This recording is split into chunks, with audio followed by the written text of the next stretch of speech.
క్రోధీనామ సంవత్సరం వృశ్చిక రాశి జాతక ఫలితం. ఈ సంవత్సరం వృశ్చిక రాశికి ప్రస్తుతం సెప్టెంబర్ నెల నుంచి మార్చి నెల వరకు అన్ని విధాలకు కూడా అనుకూలంగా ఉంది. ఎందుకంటే గురుడు 7వ స్థానంలో, శుక్రుడు స్థానంలో ఉన్నాడు, రాహు 6వ స్థానంలో ఉన్నాడు, 5వ స్థానంలో ఉన్నాడు. రాహు పంచమ స్థానంలో ఉన్నటువంటి స్థానం గురుడు స్థానం. శని 4వ స్థానం షట్క్షేత్రంలో ఉన్నాడు.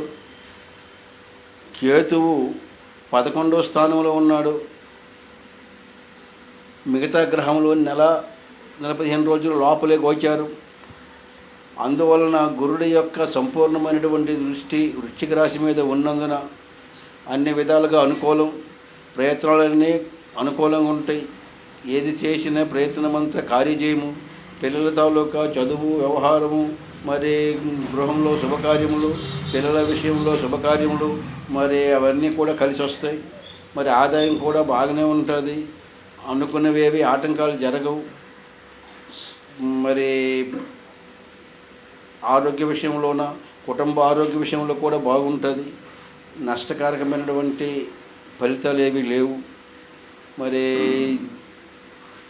అన్ని రంగాల్లోనూ కూడా వృశ్చిక రాశికి ఈ సంవత్సరం ఒక రకమైనటువంటి యోగదాయకంగా ఉంటుంది. కానీ పెద్ద నష్టం కాదు.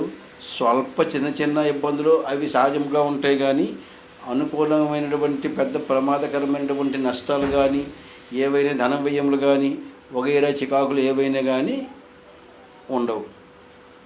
ఆ వృశ్చిక రాశి వాళ్ళకి ఉద్యోగ ప్రయత్నాలు కానీ, చదువుకున్నటువంటి విద్యార్థులకు కానీ విద్యా ఉత్తీర్ణత, ఉద్యోగ ప్రయత్నాలు కూడా సానుకూలంగా ఉంటుంది. పెళ్లి కాని ఆడపిల్లలకు కూడా వివాహం జరుగుతుంది. సంబంధాలు కూడా అవుతాయి.